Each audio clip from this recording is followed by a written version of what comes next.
Bismillahirrahmanirrahim. Assalamu alaikum to all of you. I hope you all are fine. My name is Ikra Khan and I am your lecturer. I am from LIMS Legend Institute of Management and Sciences from Multan. This is the department of BS English. Semester is the first.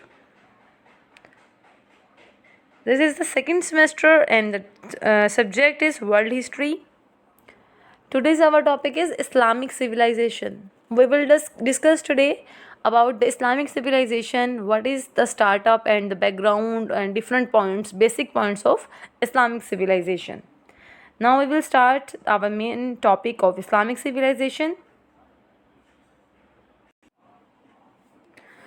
जी, आज हम start कर रहे हैं अपना Islamic civilisation topic को। तो हमारा जो टॉपिक है इस्लामिक सिविलाइजेशन, ये आप देख रहे हैं, आपको यहाँ पे पता चल रहा है कि इस्लामिक सिविलाइजेशन जो है वो हमारा टॉपिक है आज का। ठीक है, ये हमारा टॉपिक है। यहाँ पे आपको ये पिक भी शो हो रही है जो हमारे इस्लाम को ही प्रिटेंड कर रही है और इसी को ही जो है वो बता रही है इसकी सिविलाइजेशन का जो एक मेन या पर्पज़ है, जो आप कह रहे हैं कि एक बेसिक पॉइंट है। ठीक है, तो हम इसी के अकॉर्डिंग जो है वो आगे चलते हैं। सबसे पहले हम इसका जो है वो बैकग्राउंड देख लेते हैं। बैकग्राउंड में हम देख रहे हैं after the death of Muhammad सल्लल्लाहु अलैहि वसल्लम Islam spread across parts of 3 continents. ठीक है, हज़रत पाक सल्लल्लाहु अलैहि वसल्लम के विसाल के बाद जो है वो इस्लाम फैला था 3 कॉन्टिनेंट्स में। Muslim empires ruled over parts of Europe, यानी यूरोप में, अफ्रीका में एंड एशिया में। ठीक है, ये पॉइंट्स आप लोगों ने इसके याद रख लेने हैं कि यूरोप में, अफ्रीका में एंड एशिया में। इस्लाम एक्सपीरियंस्ड अ गोल्डन एज, इस्लाम जो है वो एक्सपीरियंस किया जाता है गोल्डन एज। ठीक है, during the 700s and 800s में, यानी 700s और 800s में इसको गोल्डन एज जो है वो एक्सपीरियंस किया जाता है। अ golden age is a time of unparalleled peace and prosperity when a civilization reached its peak। ठीक है, यानी वो अपनी पीक पर था जब इस्लाम, ठीक है, उसकी बात हो रही है। द स्प्रेड ऑफ इस्लाम, इस्लाम को जब फैलाया गया।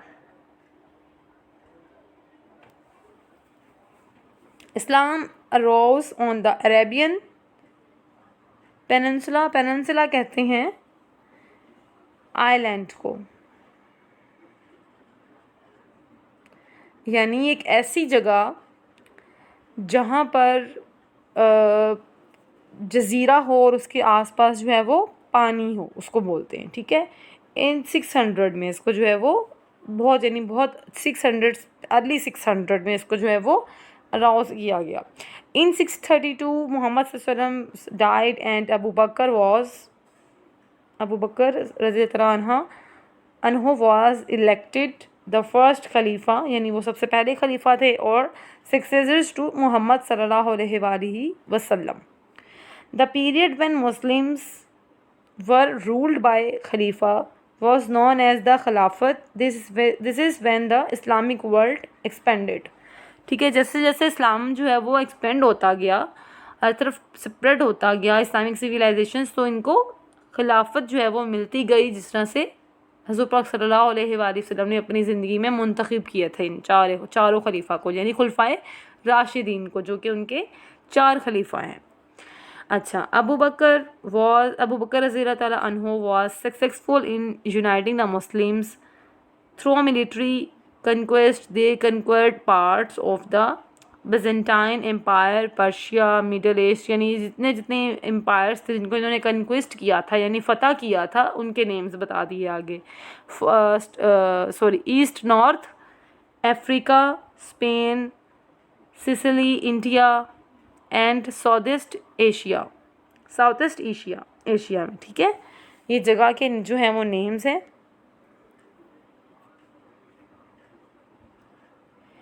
स्प्रेड ऑफ इस्लाम, अब बारी आती है इस्लाम के स्प्रेड होने की, यानी कि वो कब से हुआ था स्प्रेड। ठीक है, यानी तो यहाँ पे आपको वो मेंशन कर रहे हैं the spread of Islam from 632 AD।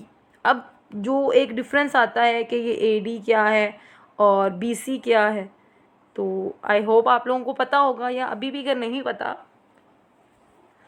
जी तो मैं आपको एक बार एक्सप्लेन करूँगी कि ये है BC means birth of Christ, ठीक है, before the birth of Christ, और ये है आफ्टर डेथ। AD होती है यानी जहाँ पे हज़रत ईसा अलैहिस्सलाम का जो यानी जो ईसवी साल था वो ख़त्म हुआ, और हिजरी साल यानी शुरू हुआ नबूवत का, या हम उसको कह सकते हैं जो हजूर पाक सल्लल्लाहु अलैहि वसल्लम आए थे तो उनका साल जो शुरू हुआ था तो वो AD है। और BC क्या है, जो BC और AD के दरमियान में जितना एरिया है, जितना एक टाइम ड्यूरेशन है, उसको हम ईसवी साल कहते हैं। तो ये डिफरेंस है, यानी BC before the birth of Christ and AD after death of Christ. आगे हम देखते हैं reasons for Muslim success.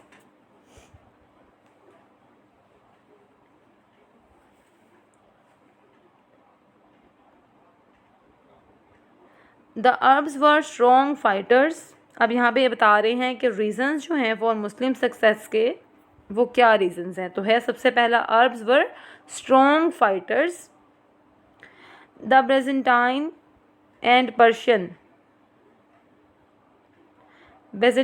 And Persian empires were weak from fighter wars. अब फाइटिंग वॉर्स में यानी जो जंग में लड़ना होता था तो उसमें पर्शियन और बेजेंटाइंस जो थे ये एम्पायर्स यानी जो इनकी सल्तनत थी वो वीक थी, जबकि अरब जो थे वो स्ट्रॉन्ग फाइटर्स थे। यूनाइटेड बिलीफ इन इस्लाम। जो यूनाइटेड थे वो बिलीव कर रहे होते थे इस्लाम पर। Muslim rulers treated conquered people fairly. Non Muslims were allowed to practice their own religious freely. और जो नॉन मुस्लिम्स थे उनको यानी जो मुस्लिम्स थे, मुस्लिम रूलर्स थे, उनको ट्रीट किया जाता था कन्क्वर्ड पीपल फेयरली, यानी जैसे कि वो फतह याब लोग हैं, ठीक है। जबकि जो नॉन मुस्लिम थे उनको जो है वो भी अलाउ किया जाता था, यानी उनको भी इतनी इजाज़त दी गई थी कि वो अपने तरीके तौर तरीके अपना सकें, उनको जो है वो उनकी प्रैक्टिस कर सकें, अपने रिलीजियस को फ्रीली जो है वो अडॉप्ट कर सकें और उस पर अमल कर सकें, as long as they paid a tax to the Muslim empires, जब तक कि वो पे कर सकते हैं अपने टैक्सेस वगैरह को मुस्लिम एम्पायर में, यानी मुस्लिम सल्तनत को अपने टैक्स पे करते जाएंगे। अच्छा, many convert people will convert to Islam. बहुत सारे कन्वर्ट पीपल जो थे उन्होंने अपने आप को इस्लाम में कन्वर्ट कर लिया, ठीक है। आई होप आपने ये रीजंस जितने यहाँ पे दिए गए हैं आपने इनको अंडरस्टैंड किया होगा।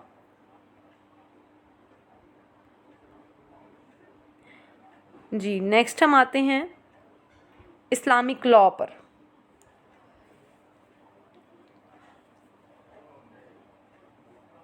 इस्लामिक लॉ एज इस्लाम स्प्रेड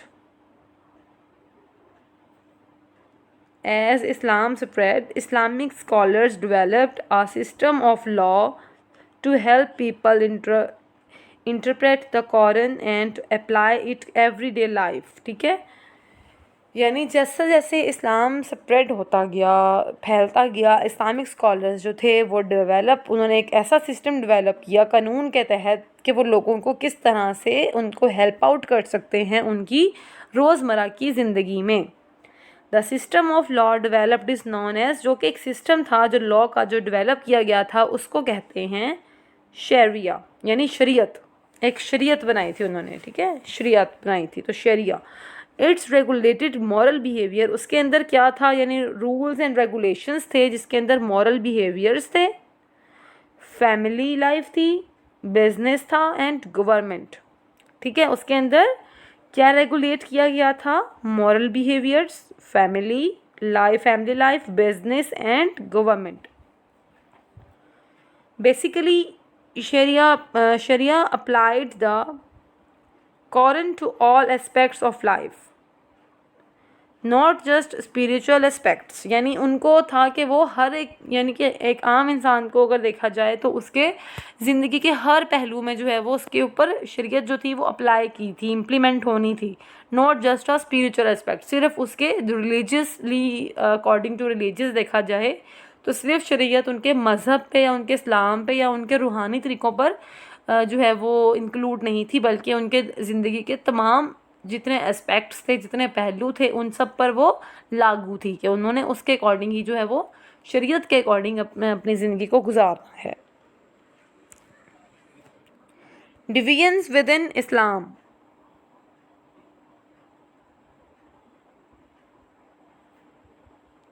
ठीक है, अब हम आ जाते हैं इसकी डिवीजन की तरफ। Two different groups of Muslims emerged, Sunnis and Shiites, यानी जो शिया थे। Two different group of Muslims emerged, Sunnis and Shias. Sunnis believed the Khalifa should be chosen by Muslim leader. अब सुन्नीस जो हैं वो बिलीव करते थे जो खलीफा हैं वो should be chosen bye Muslim leaders. ठीक है, उसको मुस्लिम लीडर जो है वो उन्हीं को ही चुनना चाहिए। ठीक है, जो लीडर्स हैं। अब जो शिया थे believe that only the descendants of Muhammad सल्लल्लाहु अलैहि वसल्लम शुड बी हिज सक्सेसर, यानी वो सिर्फ इसी पे बिलीव करते थे कि जो भी डिसेंडेंट्स ऑफ मोहम्मद सल्लल्लाहु अलैहि वसल्लम है शुड बी हिज सक्सेसर, सिर्फ वही जो है वो कामयाब है जो हज़रत मोहम्मद सल्लल्लाहु अलैहि वसल्लम पर उनकी सुन्नत पर जो है वो अमल कर रहा है।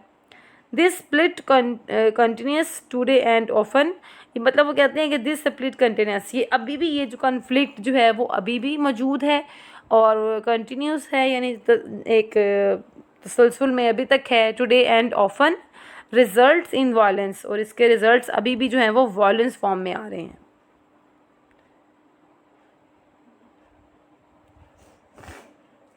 नेक्स्ट है हमारे पास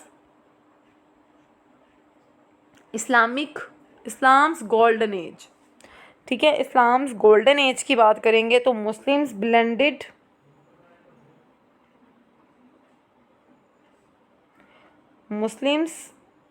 blended and absorbed customs and traditions from many of the peoples they ruled।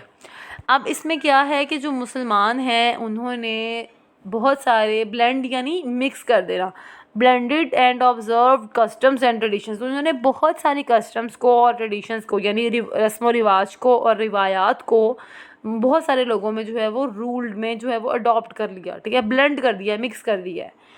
Preserve the, यहाँ पे देखें, preserve the Greco Roman culture, यानी उन्होंने प्रिजर्व किया ग्रीको यानी ग्रीक और रोमन, यूनान का और लातीनी का जो कल्चर था, एक सकाफत थी, उसको भी प्रिजर्व किया। फिर मोहम्मद सल्लल्लाहु अलैहि वसल्लम stress the importance of learning, Muhammad सल्लल्लाहु अलैहि वसल्लम ने हज़रत मोहम्मद सल्लल्लाहु अलैहि वसल्लम ने जो स्ट्रेस यानी एक इम्पोर्टेंस बताया लर्निंग का, उसको जो है वो एक्सेप्ट करना। आर्ट्स एंड आर्किटेक्चर्स फिर देखे गए। मुस्लिम्स आर्किटेक्चर्स बिल्ट मॉस्क्स, यानी ये इस्लामिक गोल्डन एज का है जो सारा। ठीक है, ये सब चीज़ें उनमें थी। एक तो ब्लेंडेड एंड अब्जॉर्ब थे customs traditions from many of the peoples they ruled, जो भी लोग जो वहाँ पे सल्तनत करके गए, जिन्होंने भी हुक्मरानी की, उन्होंने इन सब कस्टम्स और ट्रेडिशंस को, जैसे हिंदी हम अभी भी देखें तो हिंदी रवायात और हिंदू कल्चर जो है वो अभी तक हमारे अंदर है। कहीं ना कहीं हम देखें इंडियन कल्चर को हम अडॉप्ट किए हुए हैं और काफ़ी हद तक किए हुए हैं। तो ये उस टाइम से चलता आ रहा था, जितने भी वहाँ पर रूल जिन्होंने किया, मतलब खुलफाए राशिदीन के बाद से अगर हम देखें तो वो सिस्टम चेंज होता गया, तो वहाँ पे ये सब इसको गोल्डन एज में हम कंसिडर कर सकते हैं। अच्छा, उसके बाद है मुस्लिम्स आर्ट एंड आर्किटेक्चर्स भी इसमें इंक्लूड हुए। ठीक है, यानी मुस्लिम्स आर्किटेक्ट्स क्या होती हैं कि उन्होंने मस्जिदें बनानी, तमीर करनी शुरू की, मस्जिदें तमीर की एंड ब्यूटीफुल प्लेसेस, और बहुत खूबसूरत सी जगहें बनाई। Artist were excellent at calligraphy, उन्होंने कैलीग्राफी भी की। Which decorated art work and buildings, जिसमें उन्होंने स्टोन्स और डिफरेंट चीज़ों के साथ जो है वो आर्ट वर्क किया, बिल्डिंग्स को सजाया, बहुत सारे संगमरमर डिफरेंट स्टोन्स के थ्रू या जैसे भी है वो ब्यूटीफुल प्लेसेस बनाई उन्होंने। ठीक है, उसके बाद आया literature. adopted in ideas of Greek, Indian and Chinese writers. अब एक लिटरेचर का कंसेप्ट भी गोल्डन एज में ही स्टार्ट हुआ, यानी जो इस्लामिक गोल्डन एज है ना उसमें। अब उसमें क्या हुआ कि जो एक गोल्डन एज है लिटरेचर की, वो स्टार्ट हुआ कि अडॉप्ट किया गया डिफरेंट आइडियाज़ को। डिफरेंट आइडियाज़ दिए गए Greek, Indian and Chinese writers के, और उससे एक लिटरेचर अपना इन्होंने स्टार्ट किया। अच्छा, फिर है math and science. Muslim studied Indian and Greek. Muslims ने जो है वो स्टडी किया इंडियन एंड ग्रीक मैथमेटिक्स को, यानी इंडिया की, और ग्रीक यानी यूनान की। अच्छा, पायोनियर्ड द स्टडी ऑफ एलजब्रा। उन्होंने उसको डिटेल बहुत पायोनियर्ड जो है वो स्टडी की एलजब्रा की एंड जियोमेट्री की, ये जो मैथ्स के हैं topics. And calculated the circumference of the earth of with in a few thousand feet. फिर उन्होंने इन चीज़ों को जो है वो, यानी एक मैथमेटिक को भी जो है वो उन्होंने इंट्रोड्यूस किया किस तरह से। ठीक है, फिर है Muslim doctors had to pass very difficult test. अब मुस्लिम डॉक्टर्स जो हैं, आपको पता है कि मुस्लिम साइंटिस्ट जो हैं या मुस्लिम डॉक्टर्स जो हैं या मुस्लिम साइंटिस्ट हैं, उनका भी एक बहुत बड़ा नाम है हमारी इस्लामिक हिस्ट्री में या हमारी इस्लामिक सिविलाइजेशन में। तो हाउ इज़ इट पॉसिबल कि हम उनको जो है वो बीच में से स्किप कर दें। तो Muslim doctors had to pass very difficult tests, यानी उन्होंने इतने डिफ़िकल्ट टेस्ट को भी पास किया before they could practise medicine. जब मेडिसिन की प्रैक्टिस करते हुए, यानी उसको एक डेवलप करते हुए। ठीक है, एक वो जब उस पर टेस्ट हो रहा होता है कि मेडिसिन ये इंट्रोड्यूस करेंगे या इसको इस तरह से डिस्कवर कर रहे हैं, ये वाली मेडिसिन ये इस तरह का जो है वो रिलैक्सेशन देगी या किस पेन से रिलीफ मिलेगा इससे, तो वो करते करते उनको एक बहुत डिफ़िकल्ट टेस्ट से गुजरना पड़ता था, और उन्होंने वो हर टेस्ट को पास किया before they could practise medicine. ठीक है, अच्छा जी, नेक्स्ट है हमारे पास अरेबिक पेंटिंग्स ऑफ सुकरात। अब सुकरात यानी जो सुकरात थे हमारे एक इस्लामिक साइंटिस्ट, उनकी अगर हम पेंटिंग्स देखें तो यहाँ पे आपको शो हो रही हैं उनकी पेंटिंग्स। उन्होंने बहुत काम किया ज़िंदगी के, यानी इस्लामिक पॉइंट ऑफ व्यू से देखें तो हर एक ज़िंदगी के पहलू पर उन्होंने बहुत काम किया, डेवलप की लाइफ को, और इसके अलावा बहुत डिफरेंट आइडियाज़ में और बहुत सारी चीज़ों का इजाद जो है वो किया।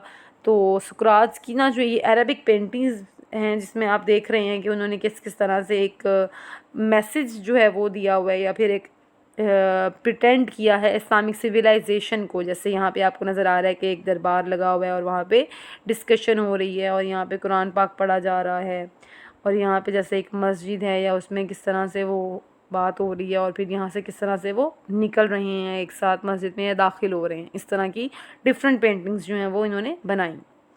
अच्छा, अब हम देखते हैं इकोनॉमिक अचीवमेंट्स। ठीक है, इकोनॉमिक अचीवमेंट्स क्या हैं? ट्रेड सबसे पहले तो आ जाती है इसमें तजारत। Muslims developed an intensive trade network across their empire. उन्होंने बाहर यानी बैरूनी ही, एक्सटेंसिव यानी उन्होंने एक इतनी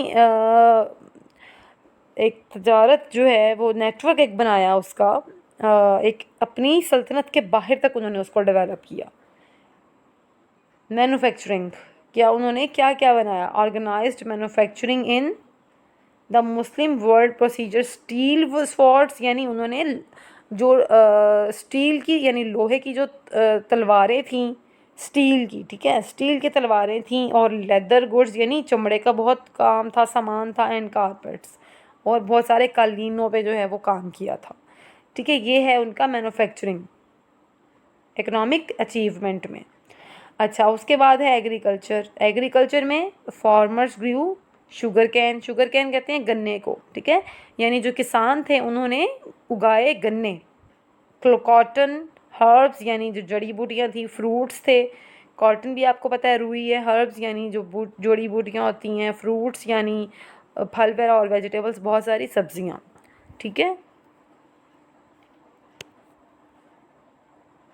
अच्छा जी, नेक्स्ट है हमारे पास मुस्लिम ट्रेड रूट्स। मुस्लिम ट्रेड रूट्स, यानी मुस्लिम्स जो थे वो ट्रेड के उनके क्या रास्ते थे, रूट्स क्या थे, कौन से रूट्स को वो तजारत के लिए यूज़ करते थे। तो यहाँ पे ये आपको शो हो रहा है कि वो कौन से करते थे, लैंड रोड और सी रोड। ये आपको आई थिंक नज़र आ रहा होगा, या मैं इसको थोड़ा सा जूम कर दूँ तो आपको फील होगा। यहाँ पे ये यहाँ पे आपको नज़र आ रहा है लैंड और सी रोड। अब यहाँ पे इन्होंने बताया हुआ है कि किस तरह से एशिया, यूरोप,